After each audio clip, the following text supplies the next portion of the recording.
Hello दोस्तों, कैसे हैं आप। उम्मीद करती हूँ आप सभी बहुत अच्छे होंगे। चलिए जानते हैं अपनी आज की कहानी के बारे में।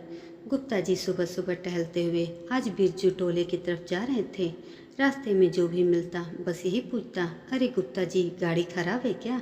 ड्राइवर नहीं आया क्या? आज क्या बात है? गुप्ता जी हंसते हुए बोलते, अरे नहीं, आज बस पैदल चलने का मन था। गुप्ता जी पहुंच गए जहां उनको जाना था और मलिन बस्ती में घर के बाहर से आवाज़ लगाते हुए बोले, अम्मा, ओ अम्मा, आपके बेटे ने पैसा भेजा है। गुप्ता जी की बड़ी दुकान थी जिसमें ऑनलाइन का सब काम होता था। बहुत सारे नौकर चाकर पर अम्मा का पैसा देने खुद गुप्ता जी ही आया करते थे, कभी गाड़ी से तो कभी पैदल। अम्मा आवाज़ सुनकर अपनी आंखों पर चढ़े चश्मे को उतार आंचल से साफ कर वापस पहनती। अम्मा की बूढ़ी आंखों में अचानक एक चमक सी आ गई। गुप्ता जी से बोली, बेटा, बहुत दिन हो गए अपने बेटे से बात किए हुए, आज मेरी बात करवा दो अपने मोबाइल से। गुप्ता जी ने टालना चाहा पर अम्मा बोली, बेटा, पहले जरा बात करवा दो। अम्मा ने उम्मीद भरी निगाहों से गुप्ता जी की ओर देखा। अम्मा, इतना टाइम नहीं रहता मेरे पास कि हर बार आपके बेटे से आपकी बात करवा सकूं। गुप्ता जी ने अम्मा को अपनी जल्दबाजी बताना चाहा, लेकिन अम्मा उनसे चिरौरी विनती करने लगी, बेटा, बस थोड़ी देर की ही तो बात है, एक बार करवा दो बात। अम्मा की आंखों से आंसू गिरने लगे।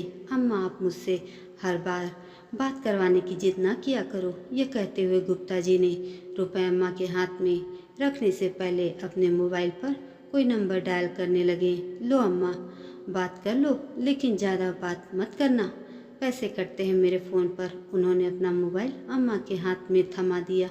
उनके हाथ से मोबाइल ले फ़ोन पर बेटे का हालचाल लेती अम्मा मिनट भर बात करके संतुष्ट हो गईं। उनके झुर्रीदार चेहरे पर मुस्कान छा गई। पूरे 2000 रुपये हैं अम्मा। यह कहते हुए गुप्ता जी ने 100-100 के 20 नोट अम्मा की ओर बढ़ा दिए। रुपए हाथ में ले विनती करती अम्मा ने गुप्ता जी को इशारा किया। अब क्या हुआ अम्मा, यह 100 रुपये रख लो बेटवा। क्यों अम्मा? गुप्ता जी ने आश्चर्य से पूछा। हर महीने रुपए पहुंचाने के साथ साथ मेरे बेटे से मेरी बात भी करवाने में कुछ तो खर्चा होता होगा ना। अरे नहीं अम्मा, रहने दीजिए। गुप्ता जी लाख मना कर रहे थे, लेकिन अम्मा ने ज़बरदस्ती उनकी मुट्ठी में 100 रुपये थमा दिए और वह वहाँ से वापस जाने को मुड़ गई। अपने घर में अकेली रहने वाली अम्मा भी उन्हें ढेरों आशीर्वाद देती अपनी देहरी के भीतर चली गईं। गुप्ता जी अभी कुछ कदम ही वहाँ से आगे गए थे कि किसी ने उनके कंधे पर हाथ रखा।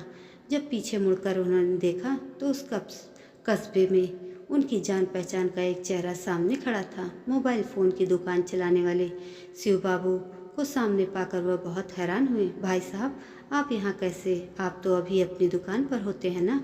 मैं यहाँ किसी से मिलने आया था, लेकिन मुझे आपसे कुछ पूछना है। शिव बाबू की निगाहें गुप्ता जी के चेहरे पर टिक गई। जी पूछिए भाई साहब। भाई, आप हर महीने ऐसा क्यों करते हैं? मैंने क्या किया भाई साहब? शिव बाबू के सवालिया निगाहों का सामना करते हुए गुप्ता जी तनिक सहम से गए। बोले, क्या बात है भाई, ऐसे क्यों बोल रहे हो आप? हर महीने आप इस अम्मा को अपनी जेब से रुपए भी देते हैं और मुझे फ़ोन पर इनका बेटा बनकर बात करने के लिए भी रुपए देते हैं, ऐसा क्यों?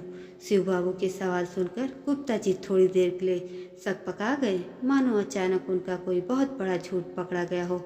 लेकिन अगले ही पल उन्होंने सफाई दी, मैं रुपए इन्हें नहीं, अपनी अम्मा को देता हूँ। मैं समझा नहीं।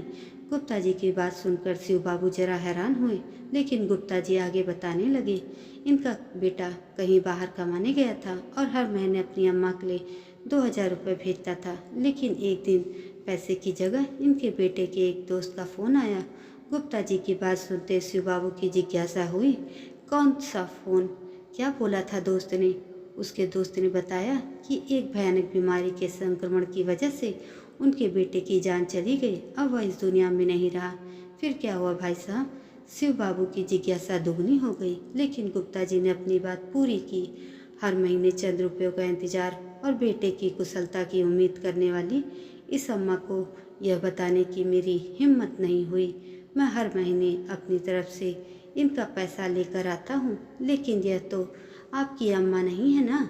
मैं भी हर महीने 3000 रुपये भेजता था अपनी अम्मा को, लेकिन अब मेरी अम्मा भी कहाँ रहीं। इसी अम्मा को पैसे देकर मुझे बहुत संतुष्टि मिलती है। यह कहते हुए गुप्ता जी की आंखें भर आईं।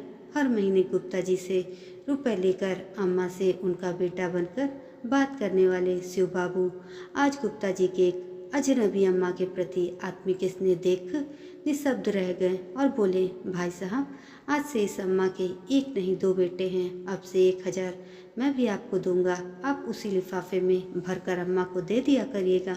और हाँ भाई साहब, अब से मैं अम्मा के बेटा बन के बात करने का जो पैसा लेता था नहीं लूँगा। आज से अम्मा के 2 बेटे मिलकर उनका ख्याल रखेंगे। दोनों आपस में यही बोलते हुए चले जा रहे थे। दोस्तों, यह कहानी आपको कैसी लगी कमेंट करके ज़रूर बताइएगा और ऐसी ही अन्य कहानियों के लिए मेरे चैनल को सब्सक्राइब भी ज़रूर करिएगा। धन्यवाद।